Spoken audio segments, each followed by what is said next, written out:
پہلی صف کو جو ہے مکمل کرتے ہیں اور اس کے بعد جو ہے وہ بالکل مل کر جو ہے وہ کھڑے ہوتے ہیں۔ اب یہ دو خامیاں جو ہے ہمارے اندر عام طور پر جو ہے وہ پائی جاتی ہیں، ایک تو صف سیدھی نہیں ہوتی، دوسری جو ہے وہ فاصلے سے جو ہے وہ کھڑے ہو رہے ہوتے ہیں۔ فاصلے سے کھڑا ہونا یہ سنت کے خلاف ہے، ہم جو ہے وہ بالکل مل کر جو ہے وہ کھڑے ہوں، ہمارے صفوں کے درمیان جو ہے فاصلہ نہیں ہونا چاہیے۔ وسد الخلل، ایک حدیث میں آیا کہ جو ہے اپنے درمیان کے خلل کو ختم کر دو، بند کر دو۔ اور روایت میں آتا ہے کہ اللہ کے رسول صلی اللہ علیہ وسلم نے کہ اگر تم صفوں کے درمیان میں جو ہے وہ جگہ چھوڑو گے تو شیطان تمہارے اندر جو ہے وہ صفوں میں گھس جائے گا اس خلل والی جگہ سے، پھر تمہارے نماز کے اندر جو ہے وہ وسوسے ڈالے گا، پھر ہماری نماز کے اندر جو ہے وہ توجہ اللہ جو ہے وہ نہیں رہے گی۔ تو توجہ اللہ کے حاصل کرنے کے لیے یہ دو کام جو ہے وہ ضروری ہیں، ایک تو صف کا سیدھا ہونا اور دوسرا جو ہے مل جل کر جو ہے وہ کھڑے ہونا۔ حدیث مبارکہ میں آتا ہے کہ حضرت فرمایا کہ جو ہے وَكَانَ أَحَدُنَا يَلْزَقُ مَنْكِبَهُ بِمَنْكَبِ صَاحِبِهِ وَقَدَمَهُ بِقَدَمِ صَاحِبِهِ۔ فرمایا صحابہ رضوان اللہ تعالی مجمعین فرماتے ہیں کہ ہم آپس میں جو ہے اس طریقے سے جو ہے وہ مل کر کھڑے ہوتے تھے کہ وَكَانَ أَحَدُنَا يَلْزَقُ مَنْكَبَهُ بِمَنْكَبِ صَاحِبِهِ، ایک ساتھی کا کندھا دوسرے ساتھی کے کندھے کے ساتھ ملا ہوا ہوتا تھا، اور ایک ساتھی کا پاؤں ساتھی کے پاؤں کے ساتھ جو ہے وہ ملا ہوا ہوتا تھا۔ بالکل لگا کے رکھنا نہیں، بلکہ جو ہے وہ تھوڑا قریب کر کے جو ہے وہ رکھنا، ملا کر رکھنا، لگا کر نہیں ملا کر رکھنا، تاکہ جو ہے وہ صف میں جو ہے وہ بیچ میں خلل واقع نہ ہو جہاں سے شیطان جو ہے وہ اندر گھس جائے۔ حدیث مبارکہ میں آتا ہے اللہ کے پیارے حبیب صلی اللہ علیہ وسلم کہ جو ہے وہ ارشاد کا مفہوم ہے کہ فرمایا کہ میں دیکھ رہا ہوں کہ تمہارے صفوں کے درمیان سے شیطان جو ہے بکری کے بچے کی طرح جو ہے وہ گھس رہا ہے۔ تو جس طرح بکری کا بچہ جو ہے وہ بیچ میں جگہ ملے تو جو ہے وہ کہیں بھی گھس جاتا ہے، اس طریقے سے شیطان تمہارے نماز کے اندر جو ہے وہ صفوں میں گھس رہا ہے، کیونکہ خلل باقی ہے تو اس لیے اندر گھس جاتا ہے۔ تو اس کا جو ہے وہ اہتمام کیا جائے کہ ہم صفیں جو ہے وہ بالکل سیدھے رکھیں،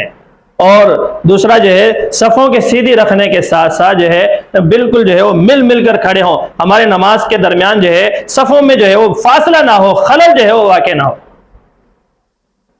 اللہ کے پیارے حبیب صلی اللہ تعالی وسلم نے ایک حدیث مبارکہ میں ارشاد فرمایا، حضرت انس رضی اللہ تعالیٰ عنہ سے ہی روایت ہے، فرماتے ہیں کہ جو ہے وہ صفیں نماز کھڑی ہو گئی، اقامت کہی گئی، پھر اللہ کے پیارے حبیب صلی اللہ تعالیٰ علیہ وسلم جو ہے ہماری طرف جو ہے وہ متوجہ ہوئے اور فرمایا اقیموا صفوفکم وتراصوا، اپنی صفوں کو سیدھا کر لو اور مل کر کھڑے ہو، فإنی اراکم من وراء ظہری۔ معجزہ تھا، اللہ کے نبی کا معجزہ تھا کہ اللہ کے نبی صلی اللہ علیہ وسلم قبلے کی طرف رخ ہونے کے باوجود بھی پیچھے دیکھ لیا کرتے تھے، تو فرمایا فإنی اراکم من وراء ظہری، کہ میں اپنے پیچھے سے بھی تم لوگوں کو دیکھ لیتا ہوں۔ تو اللہ کے نبی جو ہے وہ اس سے یہی اندازہ ہوتا ہے کہ اللہ کے نبی نے یہاں پہ بھی جو ہے وہ تاکید فرمائی کہ اپنی صفوں کو جو ہے وہ سیدھا رکھو، صفوں کے اندر جو ہے وہ ٹیڑھا پن نہ ہو۔ حدیث مبارکہ میں آتا ہے کہ کأنما یسوی بها القداح، ہماری صفیں ایسی سیدھی ہوا کرتی تھی گویا کہ اس کے ذریعے سے تیروں کو سیدھا کیا جاتا ہے، جس طرح تیر سیدھے کیے جاتے ہیں، بالکل عرب کے اندر جو ہے وہ مشہور ہے کہ بالکل ان کی تیر جو ہے وہ سیدھے ہوئے کرتے تھے، تو تیروں کے سیدھا ہونے کی طرح جو ہے ہماری صفیں جو ہے وہ سیدھی کی جاتی تھی۔ اس طریقے سے جو ہم مل کر کھڑے ہوتے تھے، جس طریقے سے جب تعمیرات کی جاتی ہے تو ایک اینٹ کے ساتھ ملا کر دوسری اینٹ جو ہے وہ رکھی جاتی ہے، اس طریقے سے ہماری صفیں جو ہے وہ بالکل مل کر ہم کھڑے ہوتے تھے اور ہماری صفیں بالکل سیدھی ہوا کرتی تھیں۔ جس طرح دیوار کے اندر ٹیڑھا پن نہیں ہونا چاہیے، اس طرح ہمارے صفوں کے اندر بھی جو ہے وہ ٹیڑھا پن نہیں ہونا چاہیے۔ اور ایک جگہ تو وعید بھی اللہ کے نبی نے ارشاد فرمایا کہ لَتُصَوُّنَّ صُفُوفَكُمْ اَوْ لَيُخَالِفُنَّ اللَّهُ بَيْنَ وُجُوهِكُمْ، فرمایا تو اپنی صفوں کو سیدھا کرو ورنہ اللہ تبارک و تعالیٰ تمہارے چہروں کو جو ہے وہ پھیر دے گا۔ اس کے دو مفہوم جو ہے محدثین نے بیان کیے ہیں، ایک مفہوم تو یہ ہے کہ تمہارے چہروں کو پھیر دے گا، مطلب تمہارے اندر جو ہے عداوتوں کو، بغض کو اور انتشار پیدا فرما دے گا، اتحاد ختم ہو جائے گا، محبتیں ختم۔ کہاں ہے ابھی جو ہے وہ مسلمانوں کے اندر باہم محبت ہے؟ تو اس کا ایک لازمی نتیجہ یہی ہے کہ صفیں سیدھی ہیں، اسی کی وجہ سے یہ ہے وہ ہماری صفیں جو ہے وہ سیدھی ہوں گی تو ہم جو ہے وہ متحد رہیں گے۔ ہماری صفیں جو ہے وہ اگر ٹیڑھی ہوں گی تو ہمارا اتحاد جو ہے وہ پارا پارا ہو جائے گا۔ دوسرا جو ہے وہ مفہوم بیان فرمایا کہ اس کا مطلب یہ ہے کہ واقعی جو ہے اللہ تبارک و تعالیٰ جو ہے ہمارے چہروں کو جو ہے وہ گدی کی طرف جو ہے وہ پھیر دیں گے۔ تو کتنی سخت جو ہے وہ وعید ہے، تو اس لیے ہمیں اہتمام کرنا چاہیے کہ ہماری صفیں بالکل سیدھی ہوں۔ خشیت اللہ، کہ اللہ تبارک و تعالیٰ کی طرف خشوع و خضوع سے جو ہے بندہ جو ہے وہ نماز پڑھے، نماز میں بالکل توجہ جو ہے اللہ تبارک و تعالیٰ کی طرف، اس طریقے سے جو ہے وہ بندہ نماز پڑھے کہ یہ میری آخری نماز ہے، اس کے بعد پتہ نہیں مجھے نماز نصیب ہوگی یا نہیں ہوگی۔ ایسے بندہ جب نماز پڑھے گا، پوری توجہ کے ساتھ جو ہے وہ نماز پڑھے گا، تو انشاءاللہ وہ 2 رکعتیں ایسی ہوں گی جو اس کو جنت میں لے جانے کے لیے کافی۔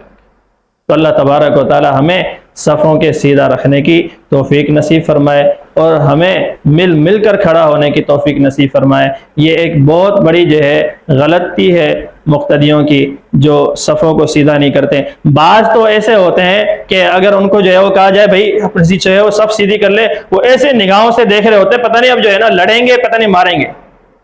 ابے بھائی امام صاحب کا جو ہے یہ کام ہے کہ وہ صفوں کو جو ہے سیدھا کرائے۔ اللہ کے رسول صلی اللہ علیہ وسلم جب تک جو ہے وہ صفیں سیدھی نہیں ہوا کرتی تھی تب تک جو ہے وہ نماز شروع نہیں فرمایا کرتے تھے۔ تو نماز شروع کرانے سے پہلے امام کے اوپر بھی جو ہے یہ لازم ہے کہ پہلے جو ہے وہ مقتدیوں کی صفیں جو ہے وہ سیدھی کروا دے، اور دوسرا کہ جب تک صفیں سیدھی نہ ہو تب تک جو ہے نماز کو شروع نہ کیا جائے۔ جب اس طرح سے جو ہے ہمارے امام بھی جو ہے وہ کوشش کریں گے تو انشاءاللہ جب ہماری صفیں جو ہے وہ ملی ہوئی ہوں گی، ہماری صفیں جو ہے وہ صحیح ہوں گی، تو ہمارے مسلمانوں کے درمیان جو ہے اتحاد، اتفاق اور باہمی محبتیں بھی جو ہے وہ بڑھیں گی، اور اس سے انشاءاللہ العزیز دشمنوں کو جو ہے وہ منہ دینے کے لیے اور دشمنوں سے مقابلہ کرنے کے لیے جب ہم متحد ہو گے تو ہر دشمن کو جو ہے وہ منہ دے سکتے ہیں، ان کو ختم کر سکتے ہیں، ان کو پارا پارا کر سکتے ہیں۔ تو یہ ایک دلیل ہے کہ ہم جو ہے وہ جب صفیں ہماری سیدھی ہوں تو باقی کام بھی اللہ تعالی ہمارے سیدھے فرما دیں گے۔ وما علینا الا البلاغ۔